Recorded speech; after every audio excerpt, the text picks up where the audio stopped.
Today's Talk About It Tuesday question is, I recently started a business. It's taking up way more time than when I had a 9 to 5. My wife and kids are complaining about my absence. How do I achieve work-life balance and still make the business profitable? Well, first I want to say welcome to the world of entrepreneurship. And this is something that happens to every entrepreneur. Every entrepreneur, for some weird reason, thinks that they can squeeze their new business into the same hours as when they had a job, 9 to 5. Listen, if you wanted the consistency and the stability of fixed hours, you should have stayed on the job because that's just not how it works, especially in the beginning. When you're starting a business, it doesn't work that way, and I'll tell you why. All the things you never had to worry about and be responsible for are now, as an employee, are now your responsibility. So in the beginning, you're building out systems because listen to this. Hopefully you had a business plan. So let me start there. Your business plan is only a theory of how you believe things will unfold. Things never, I don't care how much research you did, I don't care how thorough your plan is, things never manifest the way you think they will in your business plan. So in the beginning, there is a lot of testing, a lot of pivoting, tweaking, alterations, adding, subtracting as you build out your systems. And so in the beginning, it takes way more time than it ever will. And it will consume every ounce of your energy, every ounce of your time, just trying to make this thing work. You suddenly are in a position where you have to manage people. And when I say manage people, I'm not just talking about employees or independent contractors. I'm talking about suppliers. I'm talking about other vendors and contractors, all these things. You are suddenly in charge of managing all these people, as well as dealing with marketing and dealing with, customer service and, all these things that you never thought about. Even managing the books, managing the money, managing inventory, all these things are things that are suddenly thrust into your lap. And so you usually underestimate how much time it will take until you get these things, again, systematized, and then they run much more smoothly. So one of the things, and let me just get to this work-life balance thing, because I think people misunderstand that too. There will never, ever be a time where, people think of balance as equal or even, where you'll give an even amount of time to the family and an even amount of time to the business. It just doesn't work that way. And so you have to consider it like seasons, right? The business season and the family season. During this season, the business gets the majority of your time, energy, and effort.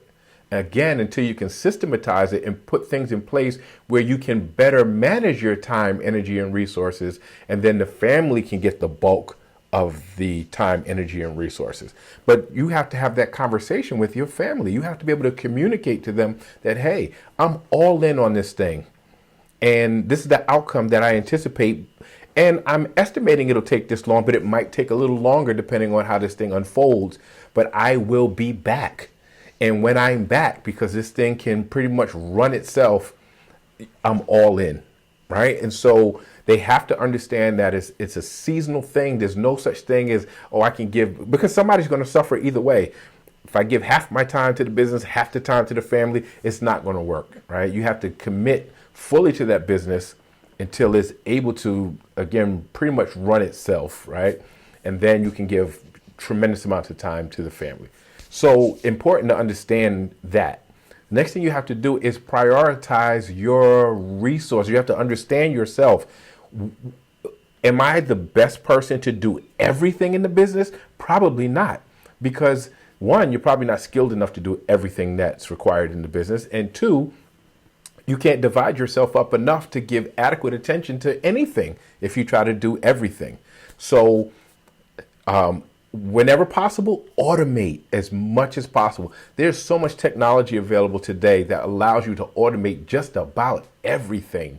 So if you can take the time to understand the technology that's out there, automate as much as possible, because that's probably the most inexpensive way too.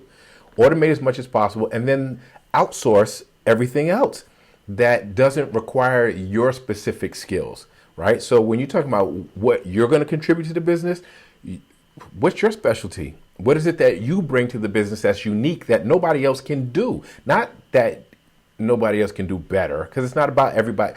You're going to think you can do everything better than everybody else.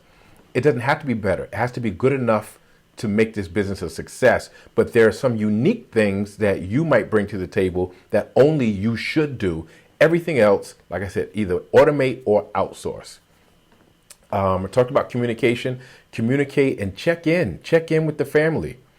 Sometimes you got to put, even though it's that season for the business, you might have to put some things on pause and give the family a little extra time.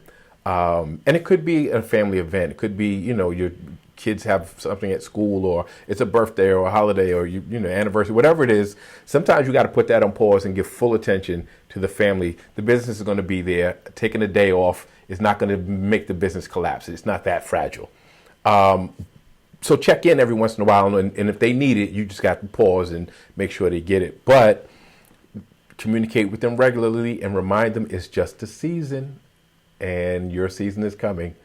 And make the time count that you do spend with them. Make it quality time. Make sure you're fully engaged. Make sure they know that they're important to you as well. So use that time that you do have with them wisely, productively, authentically, genuine. Just be there with them fully, not sitting there while your mind is on the business. When it's time to leave the business, shut that off and engage fully with the family. Set boundaries too. This is important. So if you say the business is, because you will have some family time, right? If you say this is the family time, maybe Sundays all day, I do nothing with the business. It's just Sundays, fun day with the family. Then Sunday is fun day with the family, no matter what, right? Set strong boundaries and don't violate that, because that'll also make your family feel important. Because if you have Sunday fun day with the family, and then every time the phone rings or every time something pops up, you running away and say, oh, we have to put this on hold, it's not going to work. So set very strong boundaries. And that could be even every day from, I don't know, if you have young kids and you got to put them to bed because they have to go to school, maybe from dinner time. I don't know, old days we used to eat at 6 o'clock, right? From 6 to 8 or 9 when they go to bed, that's family time, period, no matter what. Don't bother me about anything. I'm not going to respond.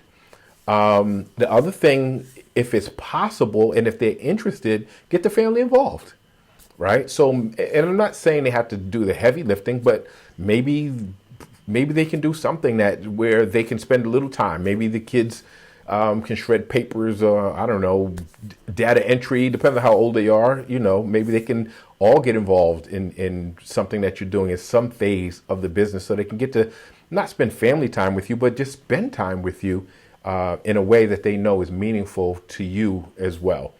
I think that's pretty much it. Just make sure you're putting in your systems. Make sure that you do know if you're on track, right? So update your plan constantly. Communicate with the family constantly. Let them know, right? Maybe you have to let them know when you're struggling and say, hey, I'm struggling. It's not working the way I have to revamp. So it might take a little more time. Or the opposite, right? This thing is going really smoothly.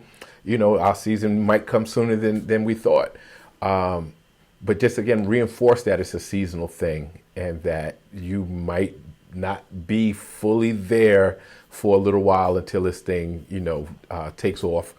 And that's pretty much it. But that's really work-life balance. It's not equal, and it's not in the beginning where you can kind of even structure it anywhere close to that. But over time, you'll have more and more control over how much time you can spend with the family. Over time, you have control over how smoothly the business runs without you have to be present all the time. But I'd love to hear your stories about your work-life balance and your work-life challenges But please like, share, subscribe, keep the questions coming, and I'll see you next Tuesday.